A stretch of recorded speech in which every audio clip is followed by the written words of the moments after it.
Hey, hello everyone, and welcome. My name is Kaylee Higgs, and I'm a project lead with the Mental Health and Climate Change Alliance, an organization dedicated to identifying and addressing the adverse impacts of climate change on mental health. I'm really excited to be here today to join my colleague Dana and Dr. Maria Vamvalis to share a presentation on teaching for climate justice, engaging emotions and structural change in education. Today to begin, I'd love to start by inviting a moment to recognize and reflect on where we are, perhaps inviting a moment to maybe breathe, connect with the ground where you are, the lands where you are. I know we're all joining today in a virtual space together, but acknowledging that even while we're joining together virtually, we are not placeless in this, and we are connected to the lands and relationships and communities where we are. Personally, I'm calling in from the unceded homelands of the Musqueam, Squamish, and Tsleil-Waututh nations. I know there are many interconnections between the impacts of colonialism on mental health and climate justice, and these things are all interconnected to the conversations we'll have today, as well as the important leadership of Indigenous peoples in this regard and long-standing work and leadership towards climate justice and equity in relation to this. So grateful for all of your presence here today and for the chance to dive into some of these links and connections around climate justice and mental health and eco-emotions. To start, I'll turn it over to Maria in a moment. I'm really excited for this presentation and the chance to connect. I met Maria last year at a shared event and then was really inspired and energized having the chance to talk more with her and hear about her incredible research and passion and dedication to climate education, equity, and critical inquiry. So Maria completed her doctoral research focused on holistic climate justice pedagogies that address student well-being, climate motions, and structural transformation at the Ontario Institute for Studies in Education at the University of Toronto. Her thesis was awarded the 2024 Canadian Association of Curriculum Studies Dissertation of the Year, and with over 2 decades of experience in public education and professional learning, Maria has supported national and international efforts to advance relational, justice-oriented approaches to pedagogy and systems change. She's also the founder of Anayennisi, Regeneration in Greek, an emerging initiative exploring interdisciplinary future-oriented responses to the ecological crisis. And she's an educator, researcher, and director at the Critical Thinking Consortium. Yeah, really excited to have you here today, Maria. I will turn it over to you. So thankful for your expertise and reflections and excited to hear more. Thank you so much, Kaylee.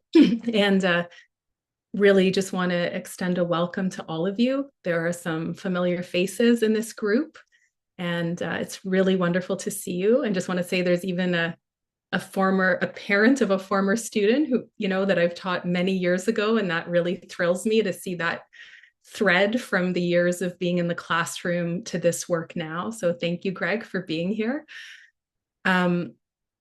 I would really like us to settle in. I'm going to be presenting today. There will be a lot. There's a lot of depth to how we need to be responding to this moment, especially given that culturally we tend to stay at a shallow level and a certain kind of solutions focus that actually doesn't allow us to get into the really deep roots of this crisis. So I really want to invite us to settle in. I invite you to have paper or a pen. There'll be many concepts. I want to approach this learning in a way that is meaningful, that we can take it in, but also that we don't shy away from really looking at what it is we need to be looking at in this moment. So just to start us off, I'm sure a number of you are familiar with the extraordinary art of Christy Belcourt, the Métis artist. And this is one of my favorite of her paintings. And I want to start us here because in many ways, for me, this represents the orientation that we need to be having in the current moment of polycrises, which is a kind of humility, which is being aligned with the vulnerability of this current moment, but also recognizing that we can draw on profound sources of resilience, including psychospiritual resilience as being a really critical factor in well-being. So I really want to orient us from this place where I imagine folks who are here are deeply concerned around the current crisis. I'm sure that a number of you have experienced the kind of grief and despair and anxiety that the current moment calls forward in us to, if we're not numbing ourselves, if we are really conscious, if we're here and we're paying attention. And so grounding ourselves together in this really critical decision point and recognizing that we need to be calling upon the depth of who we are as human beings in this moment, I think is really important. I want to acknowledge that I live and work in the Ngojigwanong area, which is now called Peterborough. It's in Ontario.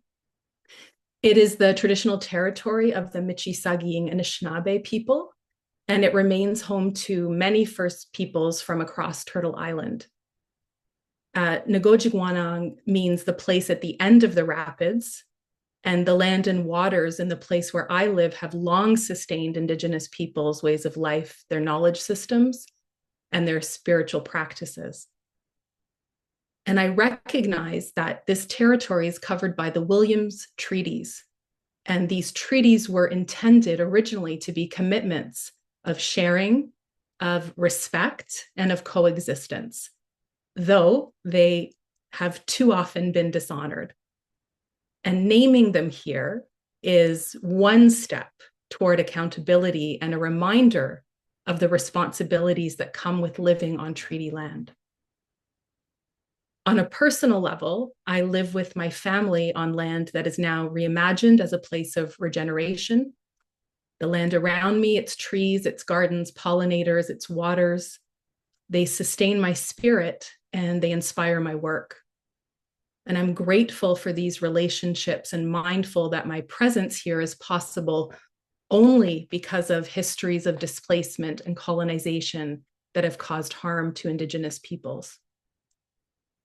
And for me, as a scholar and educator, leader, I see my responsibility as twofold in these times: to honor and learn from Indigenous knowledge systems, leadership, and living relationships with this territory, enabling me to better enact my responsibilities, and to ensure that my personal and organizational work resists extractive colonial patterns and instead nurtures reciprocity, justice, and flourishing for both people and the more than human world. So my acknowledgement is really a beginning and an expression of my commitment to deepen responsibilities to the Indigenous peoples of this land and to act in ways that move us all toward right relations and shared futures. So as we move through this presentation, I just want to give you some guideposts around some overarching questions as I share some research and some possibilities for this moment. And these are the questions that really animate my work. They've animated my work really for many decades. How do we best support young people in thoughtfully navigating an increasingly challenging world? How can we nurture hopeful and transformative forms of agency that lead to peaceful, just, and sustainable futures? And resist and refuse that those possibilities not be on the map of our imaginations in these times? And how do we prioritize learning outcomes that support learner empowerment and their holistic well-being? And so, I invite you to, it may be all three questions that you're drawn to. It may be one question. And I invite you to sort of even jot down one of the questions that's really resonating for you to guide your path through the learning that we're going to be doing today. And I'm sure that if you're here at this talk, you are already interested, you are already thinking about these issues in different ways in your own context, in your own life, in your own work. And so my hope is that in sharing that I am supporting your journey, your ongoing inquiry, what you are living and how you are responding to this moment. So I'll just give you a moment to do that, to sort of select one of these questions. And you may even jot down some of the thoughts that you have in relation to it right now. And then as we go through, I want you to continue to add that some things about your thinking might be revised, some things might be enhanced, some things might be challenged. So I'll just give you a moment to do that.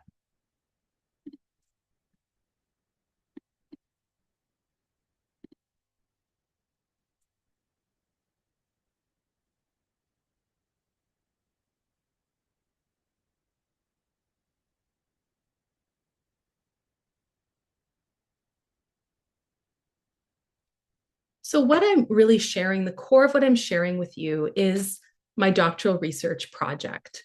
And it really emerged from my lived inquiry as an educator. As an educator who started teaching about the climate crisis back in 2001, when I first began teaching, and where it was not in the curriculum, but I was aware that it was an issue that young people needed to be better equipped to respond to. And so through my navigation of the current education system and the challenges I experienced in trying to do this work, I had hit a point where I felt I had done everything within the current system to bring this issue forward, including, reaching platinum eco school status at my school, for those of you familiar with that program. But I still felt that this was not actually enough to address the urgency and scope of the crisis. Additionally, I became very concerned that as this crisis intensified in a culture that was in largely a state of denial about it, that young people's mental health was going to continue to be impacted. And so this really became such a lived question for me that I had to leave the classroom and pursue it because I felt I had done everything possible, within the current system. And so really the core of my research was how to respond educationally to rising youth mental health distress in the face of the cascading impacts of the climate crisis. And I just wanted to point to this artwork, which you may not be able to see in detail, but this is actually a combination of a sketch and beautiful needlepoint work. And it's called No More Time for Incremental Change, Excuses, or Broken Promises. And the David Suzuki Foundation had done this beautiful project of climate justice art, and you can look that up. And this piece comes from that project.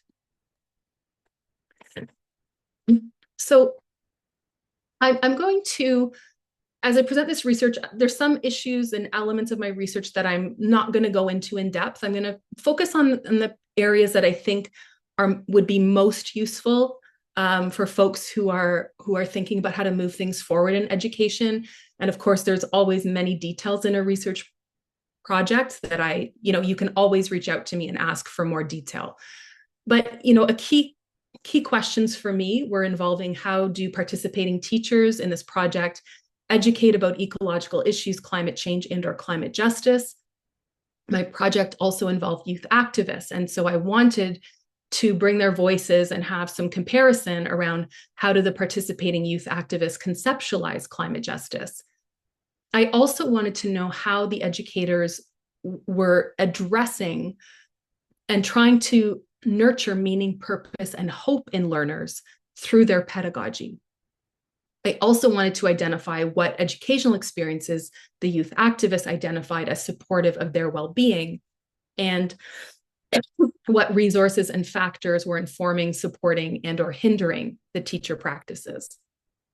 So here's where in bringing this forward, it's really important that I engage you in some of the foundational work of addressing this question and the things that are really anchoring the framework from which this research was ultimately conceptualized and carried out and analyzed. My concern was how we educate toward and through the complexity of transforming systems to enact climate justice. I really was not interested in an add and stir approach to climate education. I wasn't interested in tweaking current systems.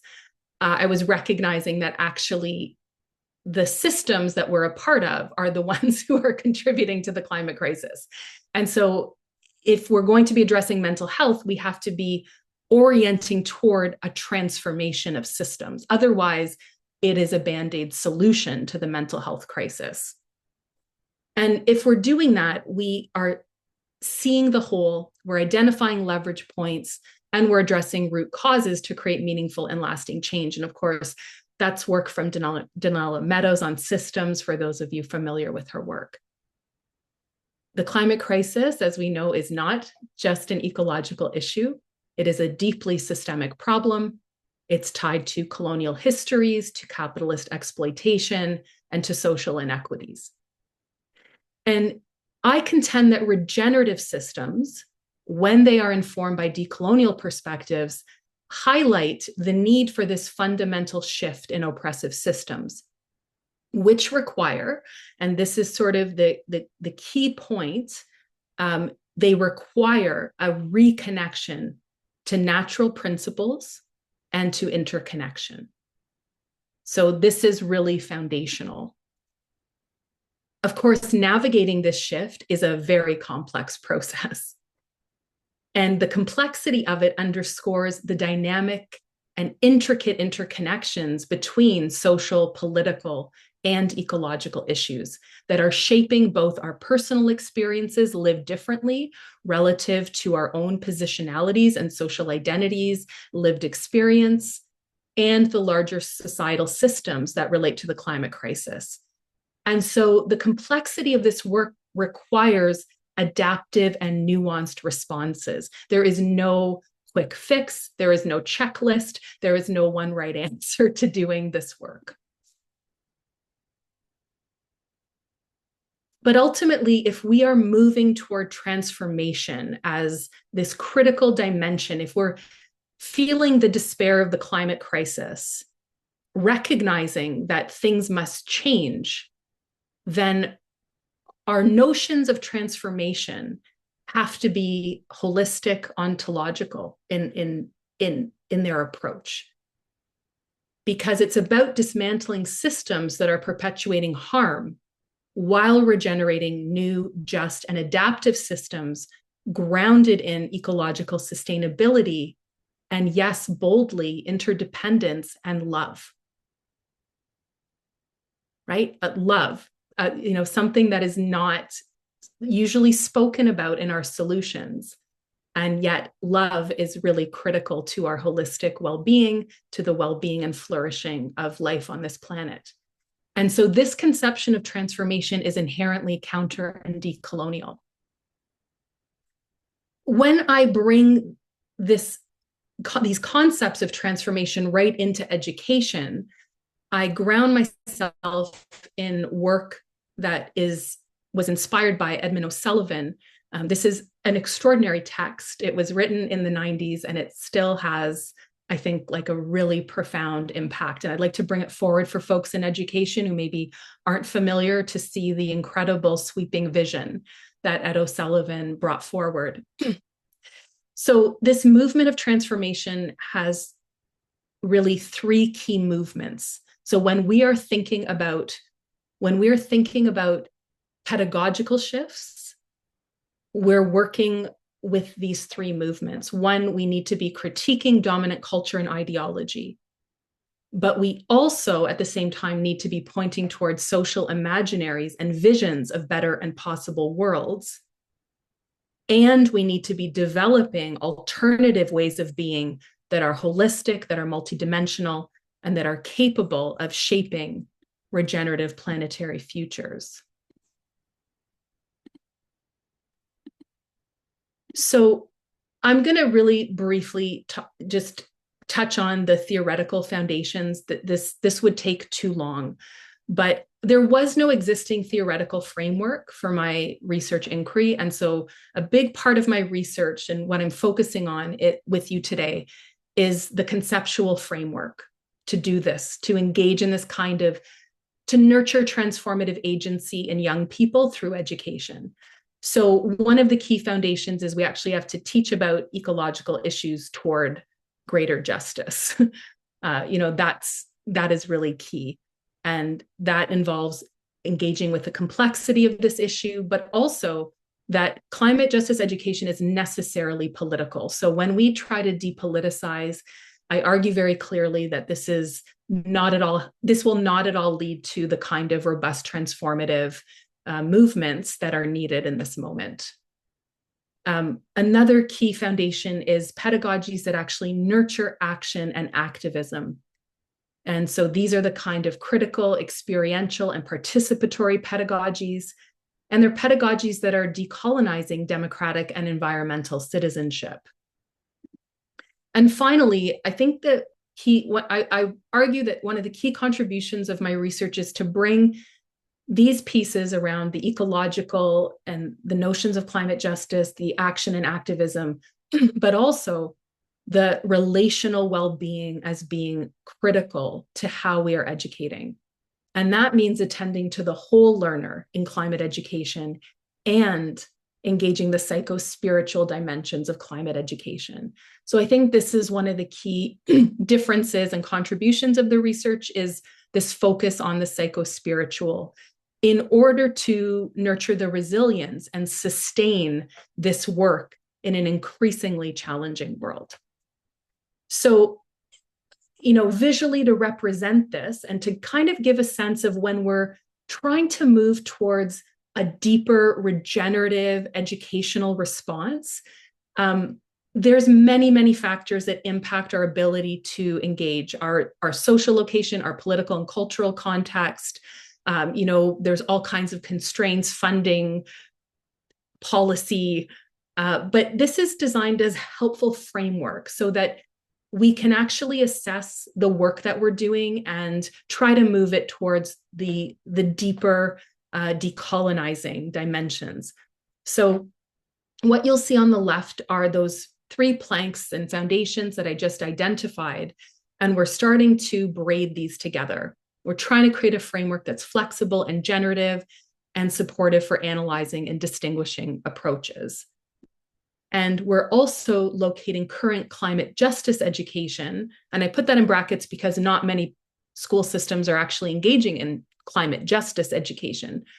Now we're just starting to get to climate education, but I really advocate it needs to be a climate justice focus. And to help us see, well, okay, where are we in terms of what other teacher, students, schools, or social institutions and movements could be doing? And so this is really the full framework for holistic climate justice pedagogies. It's intended to help us recognize and situate what it means to educate toward and through the complexity of transforming systems. So the idea is that as we deepen our approaches in teaching about ecological and climate injustice, we are moving towards enacting systemic justice. When we are teaching towards citizenship, action, and activism, and we are doing that with greater depth, it will lead to more regenerative citizenship action. And if we are attending to pedagogies of and for relational well-being, and we're doing that with depth, it should support us in broadening and deepening our sense of interconnectedness, not only with each other, but within the more than human world as well.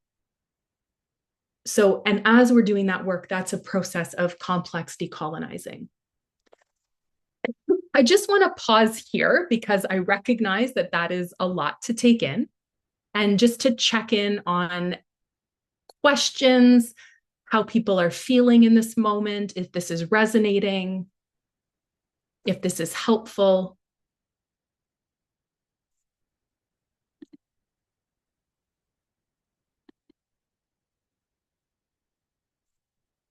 Just going to check the chat here. Okay, it's resonating. Great. Let me see the question. Okay. Yes, psychospiritual. So the way I define, again, this was a big piece of work within the thesis. If you actually, it's very interesting because not only is this present within distinct Indigenous knowledge systems, but there's also work done in other traditions, including a big focus in my research was on holistic education.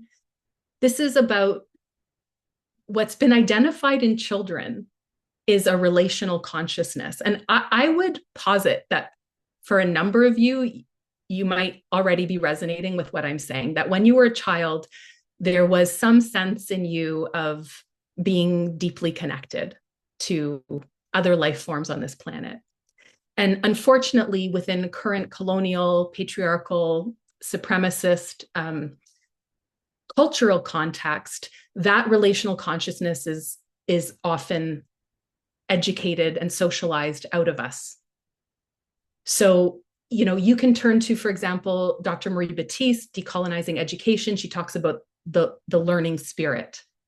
This is in the work of Hayes and Nye around relational consciousness.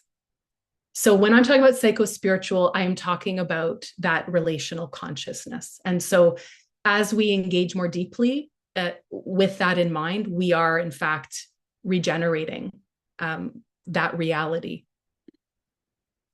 Very quickly, this just gives you a snapshot of who was involved in the research: 3 elementary teachers from Ontario, 3 secondary teachers from Alberta, BC, and Ontario, and 3 youth activists from BC and Ontario. And my research took place through the COVID pandemic. So originally I had wanted to do something more participatory, but I was constrained through the context of COVID. But we really did engage in a pretty robust process with focus groups, interviews, and one focus group where youth activists really led the focus group in terms of that their perspectives were centered and the teachers were listening to them. The focus groups themselves, I call them really, I'm saying focus group because it's legible, but the way I define them was affective and generative dialogues, because we really tried to bring the whole person into the conversation and really listen to each other and build community around how we're going to respond educationally to the climate crisis. Just a few key findings that I want to highlight here.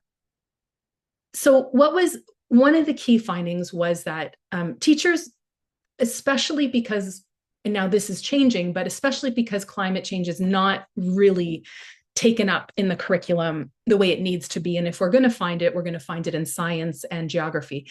And just to say as well that I did specifically engage with teachers from grades 5 to grade 10, and they were in all different subject areas, from English, math, civics, science, multiple subject areas. And that was really intentional because I see climate change as something to be addressed from an interdisciplinary lens. Teachers were doing a lot of work to help their students address the scope, scale, and depth of ecological harm in their classrooms. And they were very committed. The reality is that it was the youth activists who had a much more sophisticated understanding of the root causes of the climate crisis and who brought that forward and would be, as you notice in that purple triangle, we're really articulating a conception of climate education, climate justice education that was rooted in moving towards systemic justice. So that's where you see, I hope you can see how this framework is being used to try to map. It's not about judgment, because it's recognizing where things are I also want to point out that it was really interesting for me as a researcher to see that the teachers became bolder in articulating root causes after the youth activists spoke. So I found that like just a fascinating dimension of sort of intergenerational leadership and youth leadership, and how the youth activists themselves had become public educators and the ways in which they emboldened the teachers. Because, and recognizing, having been an educator, how certain notions of professionalism constrain this articulation. The youth were between the ages of 16 and, oh gosh, now I'm suddenly forgetting, 16 and 20, I believe, at the time of the study. Bridge to Terabithia, I remember that too.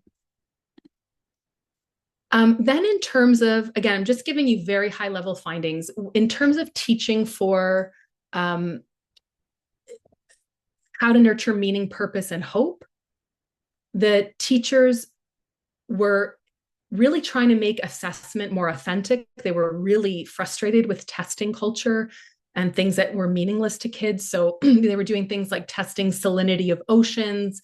They were trying to engage students in, kind of regenerative gardening on site. They were really trying to engage in more authentic assessment.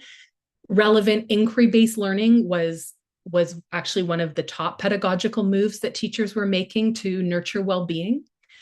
And they were always trying to nurture a sense of possibility and collaboration and action toward, climate action and ecological regeneration. What was interesting is that during COVID, the teachers had much more permission to connect students to the land and to emotions and embodied learning. And I know from my work with educators across the country, I would say, yes, this is still happening to a point, but it also has been in certain areas kind of pulled back, which is unfortunate. So that permissiveness of like really getting kids outside was something that COVID enabled. Teachers kept emphasizing that they wanted their students to feel hopeful. However, they tended to not create the space for the more complex climate emotions. And the youth activists clearly stated that this was very important to them, that they wanted more space to actually engage and work through and transform their feelings of profound grief and despair. So that was also critical. The other thing that was quite interesting is one of the teachers taught at an explicit holistic education school. The mandate was holistic education.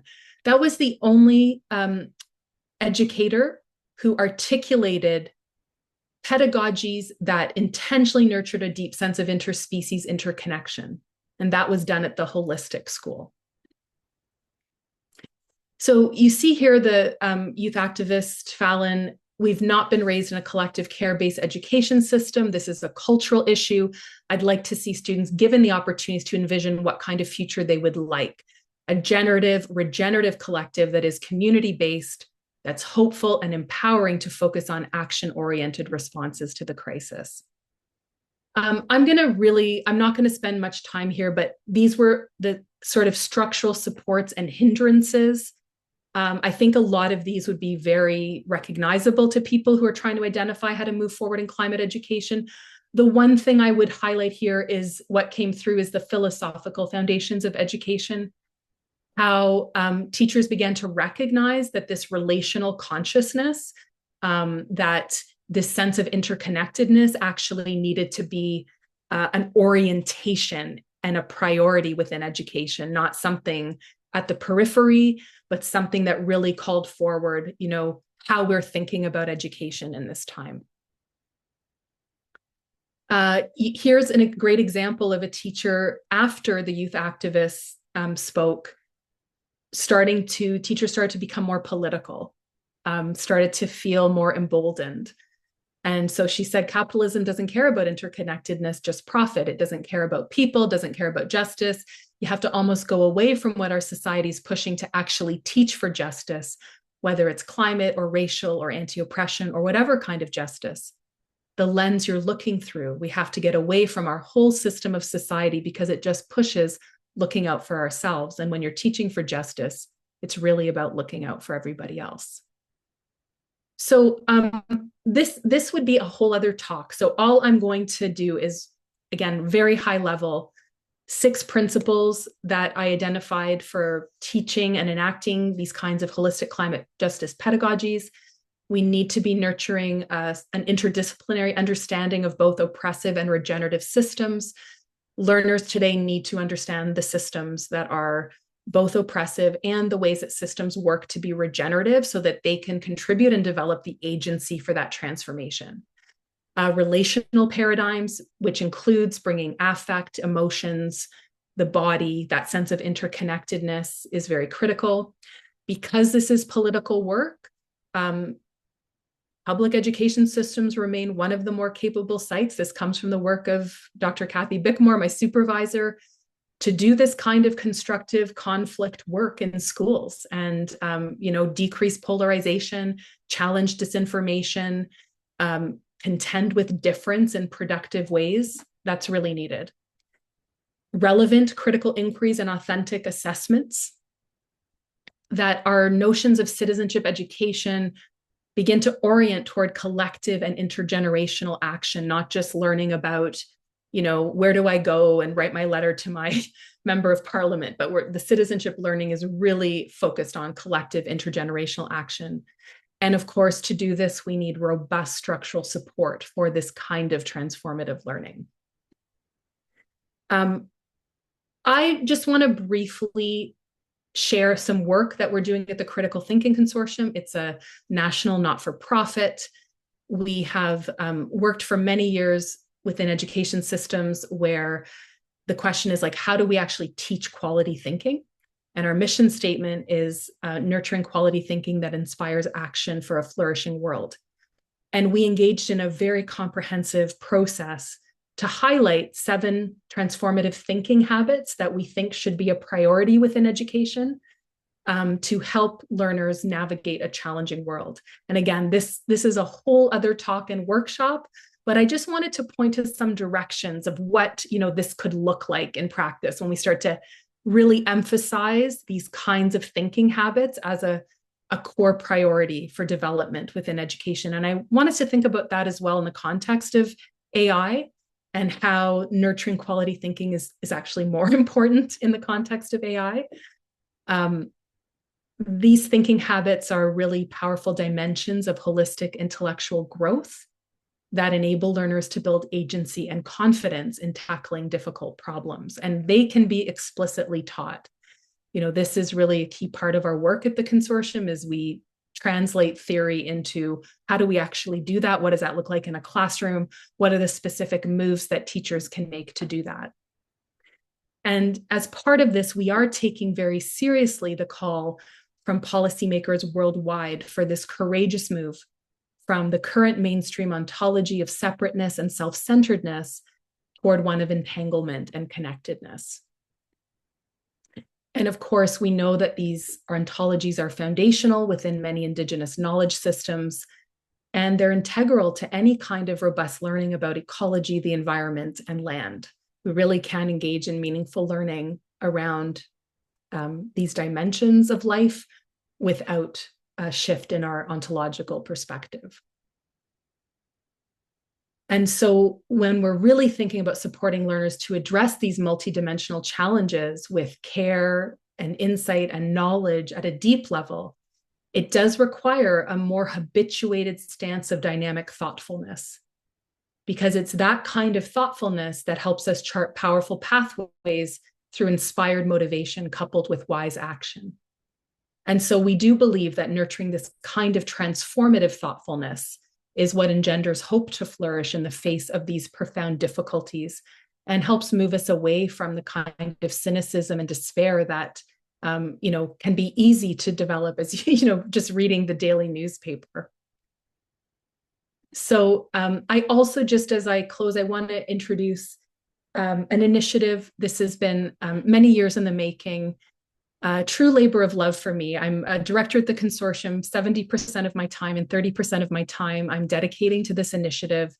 It's meant to be a field of practice that is creative, that's generative, that lets us, kind of that third plank of Ed O'Sullivan's work where we're practicing these different ways of being. What does it mean to embody a regenerative consciousness at multiple levels, not just through pollinator gardens, because that's really important, but what does it mean to culturally regenerate civic space? What does it mean to regenerate these relational paradigms? So I invite you, it's Anayennisi.org if you would like to take a look, and you can connect with me as well through there. And these are the foundations of the work. It's about grief literacy, relational consciousness, systems awareness, regenerative learning, and ancestral remembering.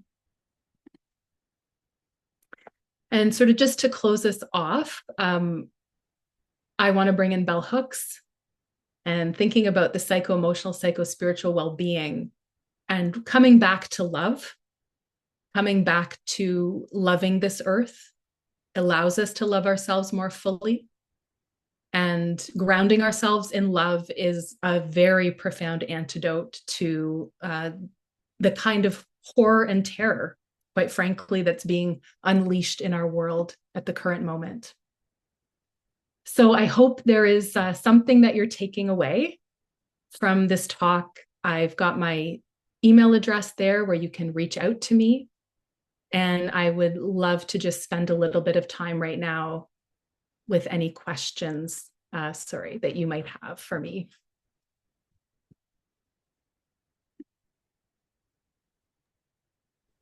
Amazing. Thank you so much, Maria. It's incredible to hear about your work and connection making in more depth.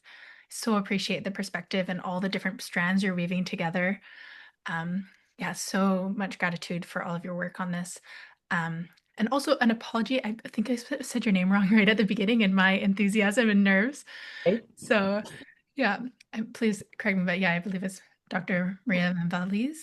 Vamvalis. Vamvalis, yes. No problem. Thank you. It's okay.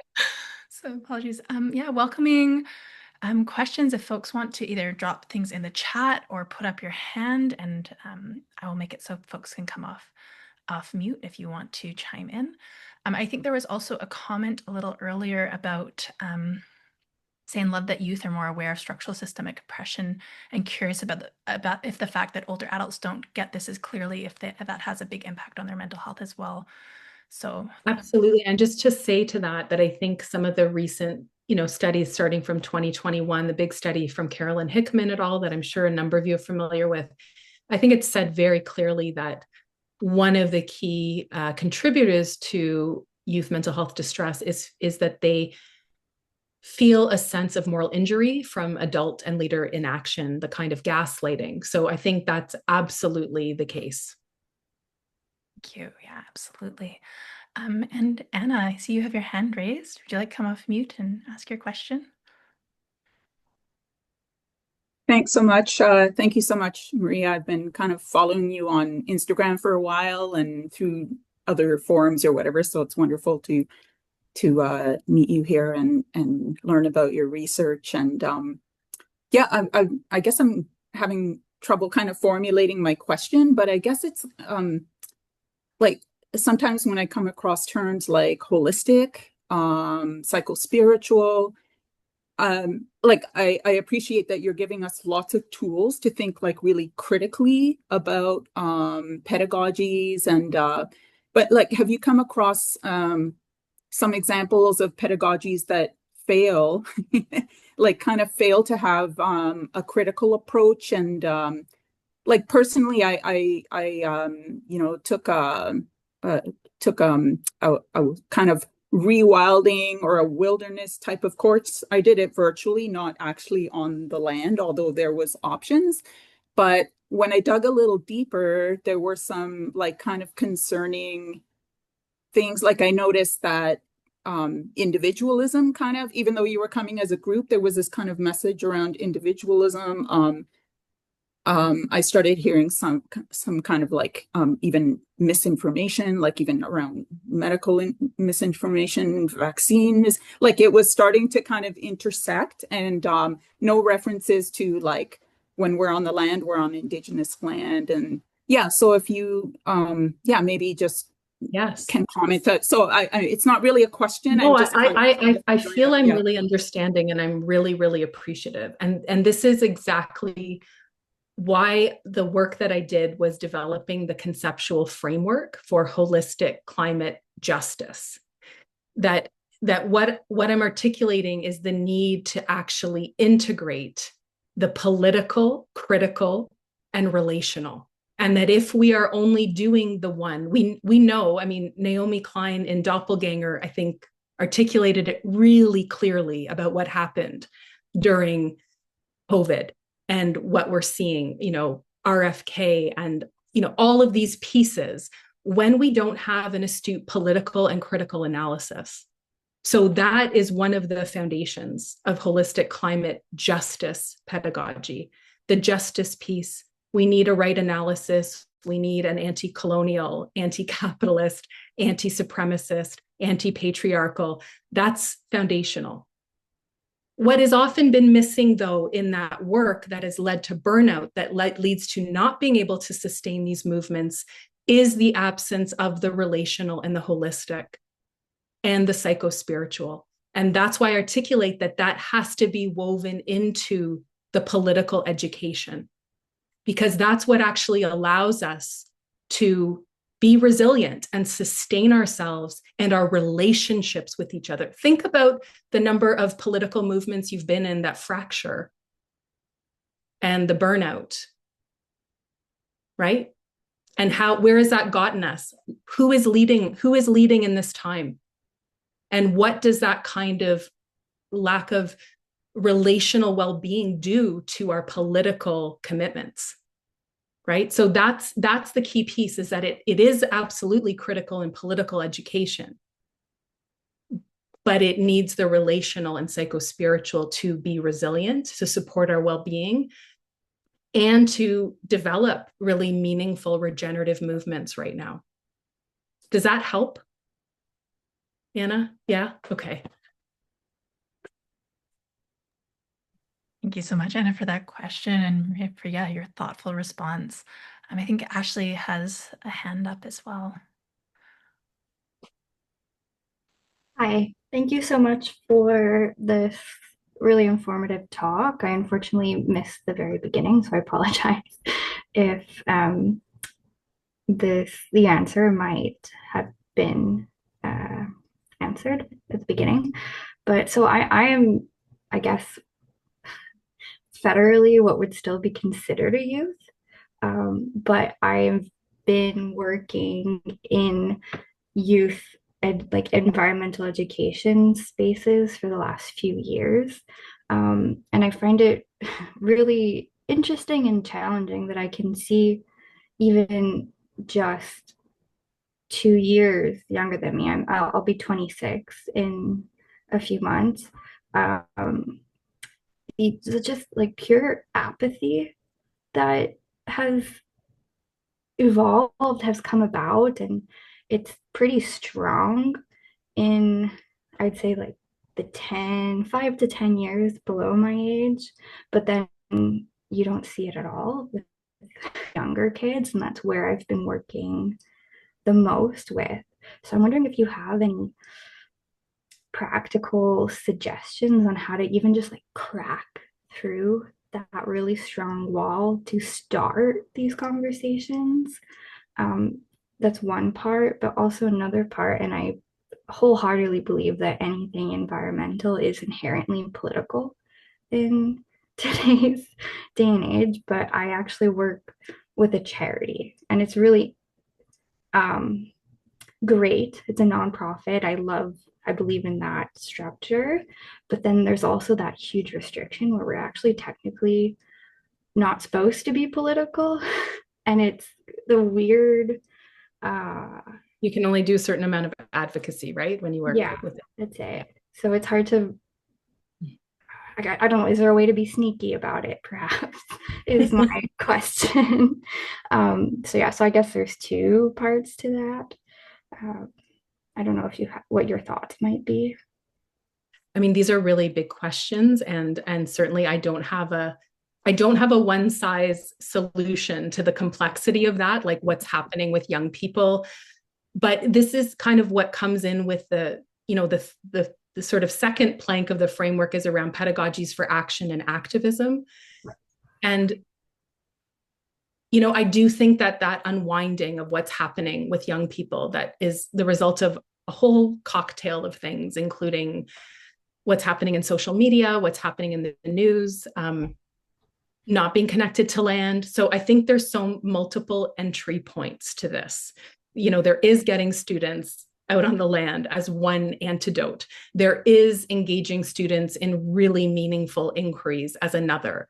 There is creating the space for them to just surface. This is what I'm feeling. I'm feeling complete despair. I'm feeling apocalyptic. I'm unmotivated. Like, there are multiple entry points, and it would always, like, as an educator, it first starts with like, who's in front of you. That's why I can't give you a solution, because it's like, who are these kids? What's their background? And that's part of the work of like that specificity, and then working with a lot of nuance and trying to lead out of them their own agency, which is, that's part of it, is how do we do that work to nurture their own agency and sense of possibility given all of that. Thank you. And in terms of the charity, I feel like maybe you could email me, because I feel like that's a longer sort of answer, having worked with a charity myself, and the way I was sneaky about it. And I'd say education is the way you be sneaky. If I were to give you a shorthand answer, I'd say education is the way you be sneaky. Excellent. I will email you. Could you send it in the chat again? I missed it on the slides. Sure. Thank you. Yeah, thank you so much for those thoughtful questions, Ashley. Yeah, getting some big and complex topics. So really appreciate you bringing those up and your experiences with that. Yeah, I see Abby has a hand up. If you're up for another question, I'll turn over to you, Abby. So much for the presentation. I also missed the beginning too, so apologies if some things were already covered. But yeah, this was really interesting for me. I work at a youth employment service nonprofit, but I also run my own organization, like helping people with stress management, resilience, building tools, helping people kind of live beyond their to-do list and kind of finding meaning and priority outside of those tasks. I was curious. I really like your what you're talking about with the political as the foundation, but needing the like relational and psychosocial. I was curious to know if you have like a approach of like integrating somatics and like working with the body, because I feel right now in this day and age, especially like under capitalism and all of these structural like the structural oppression, that like we're so in our heads and not actually like tuning into the body and working with the body on a somatic level. So I almost like kind of wonder if like an entryway into like the political and all of these kind of frameworks is maybe like for some people not the most accessible, but just regardless, I'm just kind of like curious about this like somatic and kind of mindfulness perhaps like tools or techniques that you might use or recommend for this approach. Yeah, thanks.